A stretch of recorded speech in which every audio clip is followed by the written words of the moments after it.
we're going to get right to this wonderful interview with Johnny Cash and Kevin Martens. They are fellow designers for the World of Warcraft. And, we're just going to get right into it until I run out of questions. So please excuse my nervousness as I do this for the very first time. So I want to talk a little bit about story. We learned quite a bit about the Chains of Domination upcoming patch 9.1, but there are things that we don't know. And I would love to know things like, where's Tyrande? The last that we heard of Tyrande, she was wandering around Torghast, and hopefully she got that mount from the Twisting Corridors if she's been there for that long. But is she going to be found in this patch, or is she actually going to maybe find Sylvanas or something like that? Before we answer that, I do want to say that if Tyrande is in Torghast a lot, I bet she's disdainful of any power-ups or special powers and doesn't even bother using them in Night Warrior mode. I don't know, Johnny, you think that's quite likely? Oh, I'm sure. I mean, she has far better powers than a normal druid, right? Don't even pick up the orbs. Or Not priest. necessary. That's right. Yeah, so the in Chains of Domination, there's a brand new campaign, Covenant campaign. It's kind of a continuation of a lot of the stories that we've set up in Shadowlands so far. So, in Shadowlands, right, you had a campaign based on which Covenant you chose. And following the theme of Chains of Domination, the campaign this time is about those Covenants. Now that their strength is renewed, they're ready to take the fight to the jailer, they're all coming together. And so this is a campaign experience that, regardless of what Covenant choice you made, you're going to play largely the same campaign experience, with some special things along the way. When we're doing something that's more Kyrian heavy, there's some special bits for you there if you're a Kyrian player, because we want to make sure we pay honor to that choice. Sorry, it's going to be like we're going to have like a fairly similar experience, but it might be, to use like lesser terms, it's going to be skinned a little bit differently depending on our Covenant choice. Say some like extra moments, right? Like maybe a little like, hey, me and Uther are going to go off to the side and talk about some stuff that, is really relevant to somebody that had that personal experience with him before, right? That sort of thing. Extra moments, custom dialogue, just to where it makes sense. We want to make sure that your character's personal experience in the Shadowlands so far is reflected in what you're doing. But a lot of the major beats that are happening, those will be universal regardless of which choice you made, because it fits the story that we're trying to tell. And so if you're a Night Fae player, you've already, did some follow-up on Tyrande's story and the Souls of Teldrassil and everything that's going on there. Like many of the Covenant stories, we're going to continue some of those threads in Chains of Domination, keep telling some of those stories with some of those characters. And there'll be some things that we're able to resolve, some things that'll keep continuing onward.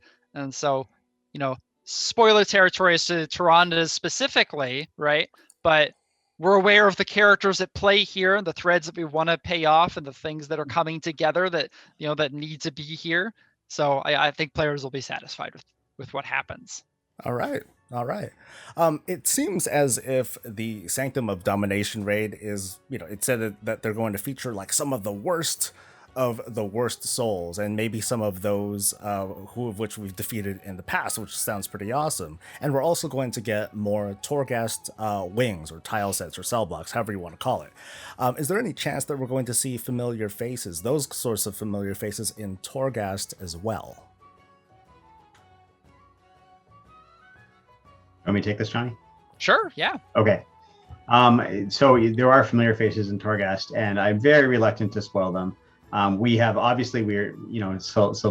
Windrunner is the main person you'll face, and we talked about this a lot before BlizzCon, and we didn't want to let too much of it out. Like, even though things go out in beta and things, that's still like something of a reveal for people to go and see it for the first time. And so we have lots of new things to talk about, and I think we're gonna have to leave it at that hint that other new faces will appear. One of the themes here, of course, for faces that are appearing that we can talk about is taking the fight to the jailer, right? The Covenant's coming together, like Johnny was saying, and now we're in his territory fighting his special creatures, and that's why we get to fight the Terragru, who has been unceremoniously kicking us out of Torghast for some time now, and the Eye of the Jailer as well, in person, who's been watching us and aiming forces at us. That kind of segues me over to a little bit of that patch content. So is Korthia, this new zone, and the disabling of the Eye of the Jailer, is that going to be like day one content for everybody who's at max level, or is there going to be like requirements? Are there going to be things that we need to have initially done, like completing the Covenant campaign? So there are a couple parts there. So as far as when can I go experience Korthia, I want to get into Chains of Domination stuff right away. We want to make that as easy as possible, but making sure that you have enough of a baseline of like, hey, we probably want you to have your Covenant ability, things that feel important, right, to your character's power. So we're still evaluating some of those things. We want to make sure that regardless of if you're a character that is, kept playing the entire time, maybe you took a break at some point, or maybe you haven't played Shadowlands yet, we want that to be a pretty quick and smooth experience regardless. We're currently looking at, we want it to be as brief as we can before, doing, hey, we probably want you to get your Covenant Hall. We want you to establish some of these things, get things, up and running, but then get you to the action as quickly as we can. So we want that to be nice and easy. And then as far as, sorry, what was the other part of your question? I almost forgot about we're talking about Korthia, right? Yes. Oh yeah. Like just how quickly can we access that sort of content? Yeah, immediately. Okay. As soon as Chains of Domination comes out, you'll be able.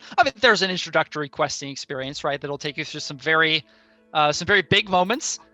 Following the moments of the cinematic that I'm sure you saw. Cool. There's an immediate call to action. Basically right after that moment, right after that important thing was stolen from the Archon. This is when the Covenants realize we have to act now. Okay. There's never an ideal time to go into, the darkest recesses of the Shadowlands, but now's the time we got to do it. We open up with a very, very important defense of another part of the Shadowlands that we want to make sure is kept safe. And that leads us to a chain of events that ends up sending us to the Maw, sending us to the new landmass of Korthia that was chained and pulled in. You kind of saw that at the very end of the cinematic, the chains going out that was pulling in Korthia. And we, pretty quickly from there, establish, kind of a coming together base camp where the Covenants can all coordinate their efforts. And then you're off to it. And we get you going with visitors showing up and offering you some daily quests that you can do and taking the fight to the jailer in the form of these kind of, I think Kevin had called them reverse assaults almost. So, like in the past, we've defended the Broken Isles from the Legion, right? Like we want to turn that on its head. We want to be the ones invading this time. So, some of the things the team has been really excited about, right, is what sorts of gameplay can we do if the Maldraxi bring in the Xericris, the big necropolis, into the Maw above it? What does that look like? What sorts of cool gameplay can we do with that? And so it's been an absolute blast to have all that come together. And, taking a look at a space that formerly was very hostile to us, was pretty difficult as far as outdoor zones go. And kind of flipping it on its head. Okay, now we're the aggressors. Now now the jailers having to kind of pay attention to what we're doing. And I think that's lending itself to a lot of cool twists on the gameplay that I think is already extremely fun. I feel like I'm blinded when you had me at the Xericris like flying into the Maw and just kind of like crashing into stuff. It's like, get out of my way. That sounds awesome. So now a little bit more on like early 9.1 stuff, early day one stuff. Is flying going to be unlocked like that early? Like will we be able to fly like in the 4 Covenant zones day one, or are there going to be steps? And also, once it is unlocked, is that going to be considered account wide? It's going to be unlocked when you complete your Covenant campaign. The exact timing of that is to be determined, but suffice to say, there's no rep grind you have to do. So it is different and easier. It's a story moment, and it will make sense at the time. We don't have an exact timeline for that yet. I don't think it's day one because we want story to last longer than one day for sure. But basically the requirements, they have already been fulfilled by the time we hit that. Basically, either the Covenant campaign is complete or max renown, something like that. Yes, yeah, exactly. If you just play the Covenant campaign, I think, and you're playing the game, you will get it. Sweet. And I believe it is account wide. I'm pretty sure, or at least, yeah. Johnny, do you know? Yeah, I think so. I'm consistent with the past Pathfinder experiences. Yeah, the big thing was I think the community has been very understanding of, hey, we want players to experience the world on the ground at first, to have the best gameplay experience, to really work through areas of the world, really get to know them, right? And then their philosophy has always been, but then once you've done that, once we understand that the person behind the keyboard, right, knows what's going on, okay, we'll let you break the rules a little bit, we'll let you fly. And we've gotten feedback like, it just feels like a little too much. It feels like a too long of a tail to get that, right? The rep felt like too much. Right. And then we agreed. So, it's just easier. I think it's going to feel like a good balancing point. You do the story, you wanted to do the story anyways, and you get flying along the way. All right. No problem. So Battle for Azeroth, it got a really a full treatment when it comes to high def cinematics, and the spectacle was awesome. Meanwhile, Shadowlands only had just the high def introduction. I'm not trying to keep score, although I guess I am keeping score, but what can we expect for the rest of Shadowlands when it comes to those high fidelity cinematics? We have a lot of different storytelling tools, and we use the ones that seem appropriate. I don't offhand know which is which. Johnny and I more review the story. Here's what the goals are. Here, are we going to tell it in game or versus in a cinematic? And then the cinematic team takes it and does their magic with it according to what feels like the right method at the time. And often it's a stylistic approach. Sometimes it's appropriate to the moment, or it's bigger because the moment is bigger, and it varies from element to element. I don't have an exact answer for you on that. No problem. Let's talk about the raid for a second.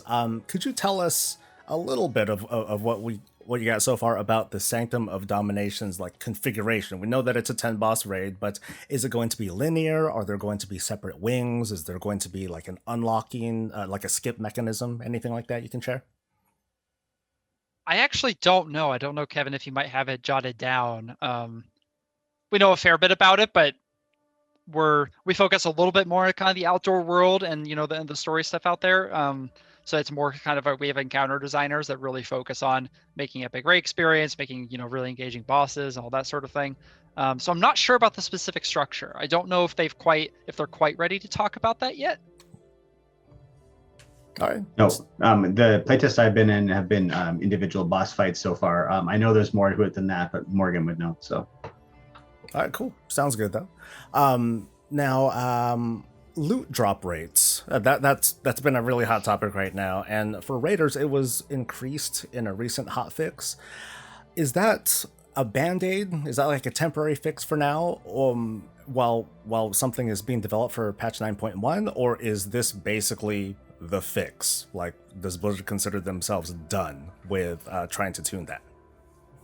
In all seriousness, I'm not sure we're ever done with tuning. It's always an option to tune it more based on what's happening. Every number that you tweak has a fairly wide effect on the game, and different people are playing different parts of it, right? If you play a lot of Mythic Plus and you don't do much raiding, you don't really care about raid tweak numbers. If you mostly get your gear from PvP and you want to play with PvP, you again don't much care about that. We are probably going to expand the amount of legendaries. We've got some other power effects. Not everything is about the loot that drops as well, right? This expansion, that's often the case, but with Soulbinds, we're adding new levels of conduits, so that's something that comes into the mix beyond drop rates.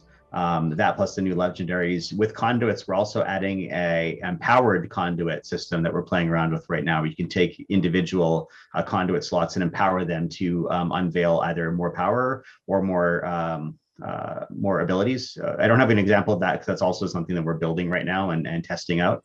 But the power comes from a variety of places. No, I doubt that we're done with loot drop numbers, but I feel like we're going to have to get some of these other things into the mix and start playing with them to figure out where the right fix is for power adjustment and for loot drop rates. All right, cool. Now you mentioned legendaries, and in order to make the best legendaries, a crafter will need to get to the rank 4 or something like that in order to make the cool stuff. You mentioned new legendaries. Are those going to still start at that rank 1, and do people have to start from scratch again, or are they going to be elevated somehow? We don't yet have answers for that, so working on it right now. All right. Let's do the dungeon really quick. So this new broker this mega dungeon, is it going to be accessible day one, or does it need an attunement, kind of like with the Return to Karazhan? And I guess I'll have some follow up. So let's start with that. Yeah, so currently, and obviously we want to get things out in front of players. We want to do PTR testing. You know, we've been I think we're really happy in Shadowlands we got a lot of testing and we got a lot of feedback, made a bunch of changes as a result of that. So, you know, same approach here. We're going to try things out. Here's what we think works, and we're going to make adjustments based on how they feel. But right now, you know, we want players to be able to go to Tazavesh pretty quickly. It's super cool. 8 bosses, doing the whole, you know, kind of seeing both a slice of what the brokers are kind of all about, not where they're from per se, but kind of one of their holdings, right? One of the places that they're bringing all these artifacts and secrets that they're gathering.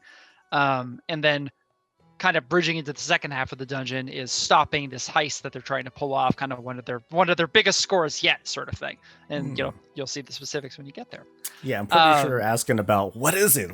I'm pretty sure I won't really get an answer for that. So yeah, but it's a cool dungeon, and it's really fun as I'm sure you saw with Mechagon, for example, to be able to, you know, get with your friends and crawl through it for the first time and learn the weird things that are going on in there and things you can trigger and have happen, all of the cool things in there. So we are very similar to what we saw with previous Mega Dungeons. You know, we're talking about giving you a little bit of story to contextualize what's happening there, introduce you to what's going on, but we're not talking about some sort of lengthy attunement or anything like that. Just want to give the player some context to kind of set up the stakes of this heist that you're going to be trying to thwart as a player, and then get you in there. And I have to tell you, the art for this place, for Tazavesh, is absolutely incredible. You know, as with anything, right? The art in World of Warcraft is always just getting better and better. I think we can all agree on that. Oh, absolutely, absolutely. But when we were talking about this, yeah, we want to do this, like, you know, this Den of Thieves, Broker Bazaar, but floating in the in-between, and then this ether between the realms of death thing. The art team, you know, got very excited about that, and did truly more than we needed them to do. They just kept going. They're like, oh, but we have to put in this part here and put this stuff over here. So it's just a spectacular environment. So I'm really excited for people to kind of get in there and see all that's going on, because I think we've shown a little bit so far, but as it's coming together, it is super, super cool. Cool. You know, Johnny, that comment makes me think of Mecha Dungeon as well. It seems like if you give the artists a simple ask, like, hey, tell me everything about mechanomes that you can think of in a dungeon format, they will come through. So tell me more about the brokers. They love to show you every little detail they can possibly stuff in there to every level. I remember the iterations on some of the levels, and I don't know why our themes for Mega Dungeons kept being wacky, but they are. So we can have, you know, even more fun with the details than we normally do. So can we expect, you know, because it's a mega dungeon, maybe it has a little bit more prestige to it. Is it going to have like some sort of like elevated item level drop compared to the other original Mythic dungeons that came out? We're actually not at that stage yet for the dungeon, so we haven't begun the loot design for it. Okay. So this is more like kind of a high level concept-ish sort of thing, just more like getting some thoughts from you guys. So we've seen the Araki Basin comp stomp with those AI NPCs, and we've seen that in Exile's Reach, you have that sort of simulated dungeon experience alongside NPCs. Now, a game like Final Fantasy XIV, they employ a kind of like a supplemental dungeon mode that lets you run with these NPCs, not for like, oh, let's do like a Mythic 15 or anything, but just for like fun and just for the adventure and all that for cosmetics. Has there been any thoughts or discussion about WoW possibly doing something like that? Yeah, I mean, as you mentioned, Exile's Reach, of course, we talked about that as a broader concept of having NPCs play with you. I called that like my first dungeon, right? That experience when we were designing it. And so how do we capture the best elements of a dungeon, but take away some of the things that makes it seem like a really intimidating experience? And often we got feedback from people saying, well, I don't want to go to the dungeon and like screw it up or something because I'm not sure what I'm supposed to do. It's just a new type of content to brand new players. So I'm not, philosophically opposed to that at all. But my initial goal, I think, is to get people playing with each other. And so we've lent more in that direction. And even the design of Exile's Reach, while it has NPCs, that's to make sure the barrier of entry is as low as possible. You don't even have to wait for other people to show up, right? You can just get in there and try it out with people you've already met. It's actually a smart system. It will group you with other people if other people are at that quest point, but it won't make you go through the actual queue quite yet. It looks like it, but we're just trying to keep it like super friendly, and that's just for the island. We don't currently plan to roll that out to the rest. We hope that by introducing people to dungeons and showing them that it's actually cool and epic and awesome, and you don't have to feel bad about it, that will be increasing the overall rate of participation. And that plus the experienced players guiding newer players through that whole system. I hope that will also spread to dungeons, and we'll see how we can support social gameplay first. But philosophically, I'm not opposed to it. I have my goal is social before that. Cool. So speaking a little bit on covenants, we just got another follower this week, I believe. And that makes we have quite a few followers in our mission tables right now. In 9.1, are there going to be even more followers to be added, more followers or more missions? I mean, it's something we're still evaluating, especially on the follower side, right? Like there was a point where it's like, oh, do I have enough? Do I want more? Or is there something else we can do? And so, especially for the adventure system, it's something that we usually want to do towards the later end of a given release, because it touches a lot of other systems, right? Like it's rewarding anima, and it's playing off of the stories that we established, and so we want those stories to be written first, right? So it's one of those things where like we kind of want to wait and see, continue to see how the patch is feeling, and like what can we do there that feels like it's adding something, rather than like we don't want to just add followers for the sake of adding them. But if it feels like we need more, like because we have ideas that would be cool, then sure, we're never opposed to adding more cool stuff. And I think we see that in a lot of, the existing systems, right? Shadowlands launched with a very healthy number of systems. And as the players have kind of grown and learned to master those, our approach this time around is, rather than adding necessarily a new like Covenant system, in Chains of Domination, we really want to add depth to the ones that players already know, right? So that's why we're adding new Soulbind rows and new conduits to put into some of the slots along the way and be able to empower those slots. And that gives us a lot of opportunities for, hey, you already have these kind of 3 different options, but we want new possibilities, new builds that can come up, and, exploring new conduits. One idea that Morgan had tossed around that, I think could be really cool is, what if there was a conduit for one of your signature abilities? So, could summon Steward do something based off of a conduit? What might that look like? What kind of fun things can we design there? And that's what the team got really excited about, is giving players the option to play with what they have and do so in new and interesting ways. And I think that's reflected in a lot of the ways we've been approaching this release, is just making players are pretty happy generally with the variety of things there are to do and the systems that they're engaging with, but they want more, and they want more options, and they want more depth to all of those things. So that's what we've been really focusing on, and refining, bringing in outliers, making new cool things to play with, and I think it's all going to feel really great. Cool. And real quick on Renown, is 40 the cap? Is that it, or might there be more levels to discover? We will probably be adding more levels to that as well. There's still a lot of balance issues to sort out, and as you were saying, like when you still have a new follower in the mission table, people are still reaching the limits of the existing system, and so it's hard to make the final decisions until we see how the end game plays out completely. All right, cool. Character customization was like a big focus of the initial 9.0 patch. Can we expect more of that to be revisited in 9.1 or in the near future? And also, what about Heritage Armor? Are we going to get back to kind of wrapping that up? When we did it. Oh, go ahead. No, go ahead, Johnny.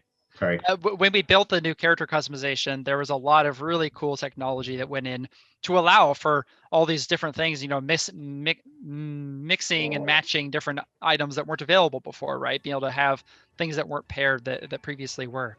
And so that opens up the option to do, even more in the future. And we're definitely interested in adding more over time. We don't have anything to announce right now in terms of new customization options, but we've set the stage so that we can. And in the same vein with heritage armor, it's one of those things, you know, we eventually want to get through, give people heritage armor, tell really cool stories involving the pasts of various, you know, especially some of the original races of Azeroth, give more story there, you know, see where they've kind of gone. And as with anything, we're just looking for when's the right time for that. You know, when is like, hey, this would be a good time to do something a little different. Maybe we'll hit one of the races with the heritage armor and see how that, you know, put it over here. And we're always just trying to balance, you know, creating lots of new content that's gonna last and has, you know, lots of repeatable things to do and dungeons to explore and raids to conquer, and then also some one-off, you know, heritage armors and things like that, or they're unlocking some cool cosmetic sets. So it's always a balance point. So, you know, stay tuned. You know, I'm sure that we'll get to more of those in, you know, in short time, and it's always just what's the next cool thing we have time to build. Right. We are adding more Covenant customization options in Chains of Domination. Right. Yeah, they're really cool. Cosmetic stuff. Yeah, cool. Yeah. Speaking of other cool stuff, I love Torghast. I love the gameplay. I love the randomness. I love the chaos. I love 7-digit numbers for like no good reason. But speaking for myself, I think I would feel more satisfied despite getting all these new things in Torghast for 9.1. I'd feel more satisfied if my motivations to climb it went beyond just like soul ash and a handful of the cosmetic rewards that we get, like the mount and other such things. So is there room to add like a ton more rewards like transmog, or even more features like a leaderboard and endless mode or anything like that on the table? We don't have anything to announce like that right now. You know, as per some of the earlier answers, rewards for all of the systems still have a lot more discussion to go for Chains of Domination. And I think, unfortunately, we are out of time for today. Then that is cool with me. We got through a good chunk of questions. I was like, oh my gosh, am I going to run out? But so I want to. Goes quick. Yeah. Time flies when you're having a good time. So I want to give a huge thanks to you, to Johnny Cash and to Kevin Martens for joining us, for Josh to put this together. It's very, very much appreciated. I'm honored to have done this for the first time. I hope I wasn't I hope I didn't bite too hard. No, you followed all the Zoom protocols. Thank you. So I hope to have another chat with you guys at some point in the future, and well, I guess we'll see you guys in 9.05 first, and then later 9.1 and that's the right. future. Yeah. Thank you. See you in Shadowlands. Thanks for taking guys. the time to talk. All right. Thank you. Have a good one.